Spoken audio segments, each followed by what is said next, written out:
আমরা মানুষ আর আমাদের মানুষের জীবনে এরকম অনেক কথা আছে যেগুলো সবসময়ের জন্য ইম্পর্টেন্ট আর জরুরি থাকে। শুধুমাত্র আমাদের মনে করতে হয় বা কেউ মনে করিয়ে দিলে ওটা কাজে আসে।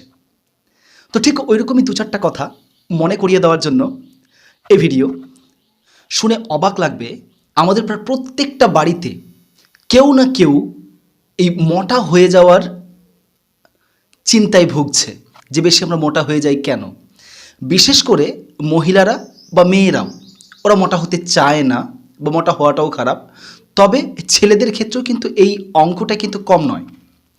তবে সোজাসাপটা করে বলতে গেলে, সহজ ভাষায় বলতে গেলে আমরা মোটা হয়ে যাই কেন?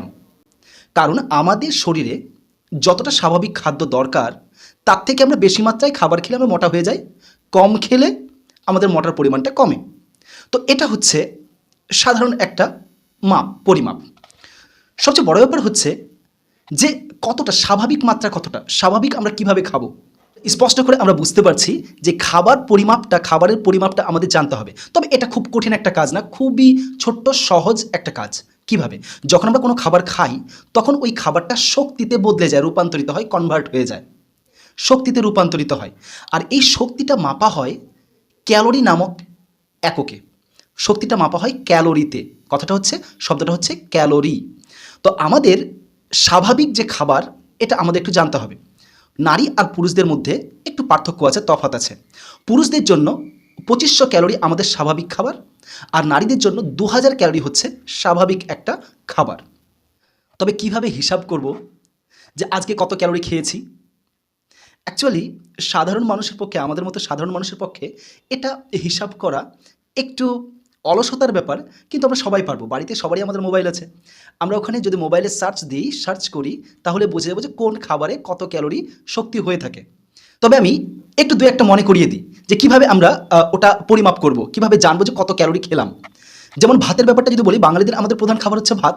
যদি ভাতের কথাটা বলি তাহলে 100 গ্রাম চালে কেউ বলেছে 130, কেউ 150, কেউ আবার 200, কেউ 250, এরকম করে বলেছে। আমি ধরেই নিলাম গড় করে যে 100 গ্রাম ভাতে, অ্যাকচুয়ালি 100 গ্রাম চালের ভাতে 200 ক্যালোরি শক্তি ওখানে আছে। তো 2 বেলা যদি খাই আমরা, তাহলে 200 গ্রাম করে যদি আমরা চালের ভাত খাই একবারে, তাহলে ওটা হচ্ছে 400 ক্যালোরি। আর রাতে আবার যদি খাই তো ধরে নিলাম যে আর 400 হলো। তো অ্যাভারেজ ধরে নিলাম, গড় ধরে নিলাম যে 800 ক্যালোরি ওখানে হয়ে গেল।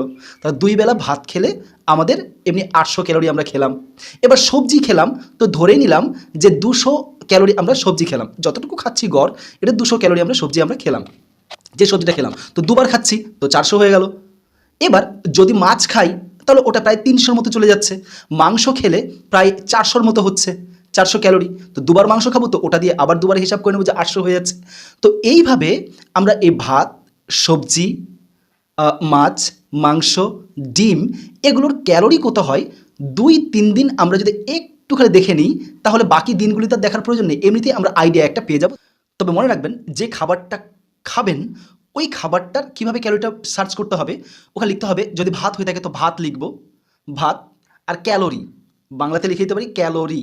তাহলে ওখানে সব কিছু গুগল কিন্তু দিয়ে দেবে যে কোথায় কী আছে। যেখান থেকে আপনার নেওয়ার প্রয়োজন ওখান থেকে আপনি ঠিকঠাক করে দেখে নিন যে কতটা শক্তি আপনি খেলেন।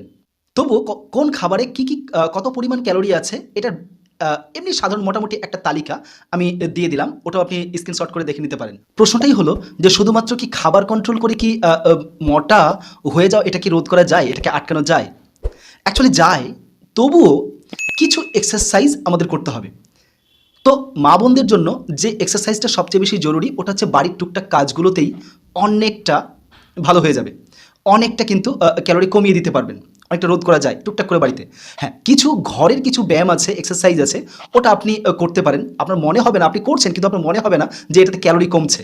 আমি স্ক্রিনে দিয়ে দিয়েছি যে ওখান থেকে আপনি নিয়ে নিতে পারেন, স্ক্রিনে দেওয়া আছে, ওখান থেকে দেখে নিতে পারেন যে কোন কোন ব্যায়ামগুলো একটু ঘরের মধ্যে করা যায় মামুদের জন্য বিশেষ করে। তবুও বলছি যে দৌড়াদৌড়ি করলে, আবার কোন ব্যায়ামটা করলে ছেলেদের ক্ষেত্রে যেভাবে দৌড়াদৌড়ি করে, রানিং করলে, সাইকেল চালালে, সুইমিং করলে কত হয়ে থাকে ওর একটা তালিকা ওখানে প্রকাশ করা আছে।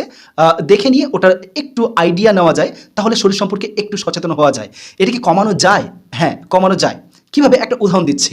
বলিউডের একজন অভিনেতা নাম আমির খান 2016 সালে দঙ্গল নামে একটা সিনেমা করার জন্য ওকে অনেকটা মোটা হতে হয়েছিল। মানে অনেকটা বলতে অনেকটা, ছবি আপনারা দেখতে পাচ্ছেন, অনেকটা বলতে অনেকটাই মোটা হতে বলা হয়েছিল।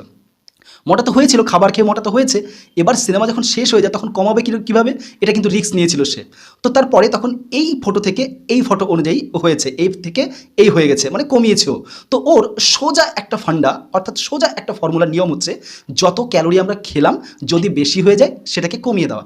ব্যায়াম, এক্সারসাইজ, এটা ওটা কাজ করা, এর মাধ্যমে ওটাকে কমিয়ে দেওয়া, স্বাভাবিক থেকে নিচে নামানো বা স্বাভাবিক করে রাখা, যেটা বাড়তি আছে সেটাকে কাজের মাধ্যমে পুড়িয়ে দেওয়া।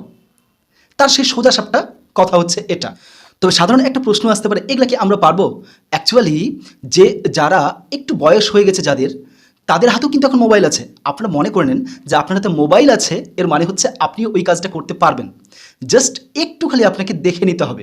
2 থেকে 3 দিন দেখে নিলেই কোন খাবারটা কীভাবে খাচ্ছেন ওর আইডিয়াটা এমনিতে পেয়ে যাবে।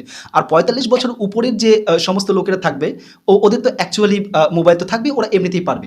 তবুও যদি যাদের একটু বয়স বেড়ে গেছে তারা ভয় পান, তাদের একটু সাহস করতে হবে যে হ্যাঁ, এটা এই খাবারের আইডিয়াটা নিতে হবে। সিম্পল একটা জিনিস, এটা কেন নিতে পারবো না? সব কাজ করতে পারছি, তো এটাও নিতে পারবো অবশ্যই। এভাবে গল্প করতে করতে আপনাদের 2-1টা কথা মনে করিয়ে দিলাম। আপনি ভালো চান, এরকম মানুষের কাছে, এরকম 2-3 জনের কাছে ভিডিওটা শেয়ার করে দিতে পারেন। যদি তাকে মনে করিয়ে দেওয়াতে তার একটু যদি উপকার হয়ে থাকে। সবাই ভালো থাকবেন। Thank you.